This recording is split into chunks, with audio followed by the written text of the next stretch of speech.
ایک مرتبہ حضور اکرم صلی اللہ علیہ وسلم نے صحابہ اکرام سے فرمایا کہ اگر ایک شخص کوئی ایسا کاروبار کرتا ہے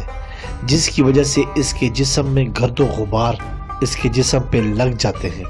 اور اس کا جسم اور کپڑے میل کچیل میں بھر جاتے ہیں، جب وہ کام سے فارغ ہوتا ہے تو گھر کی طرف جاتے ہوئے اس کے راستے میں اگر 5 نہریں آئیں اور وہ ہر نہر میں نہائے اور اپنے کپڑے دھوئے تو کیا اس پر کوئی میل باقی رہے گا؟ صحابہ اکرام نے فرمایا کہ کوئی بھی میل اس کے جسم و کپڑوں میں نہیں رہے گا۔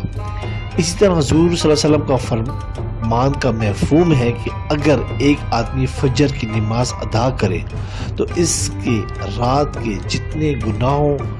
ہوں گے وہ اللہ اپنی قدرت سے معاف فرما دے گا۔ اس طرح فجر سے ظہر اس نے جتنے گناہ کیے، اس طرح عشاء تک سارا یہی معاملہ رہے گا۔ نمازوں کے درمیان اس کے جتنے گناہ صغیرہ یعنی کہ چھوٹے گناہ معاف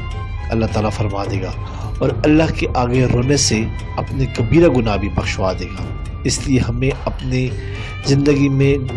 نماز کی سخت پابندی کرنی چاہیے اور نماز کے بعد خصوصاً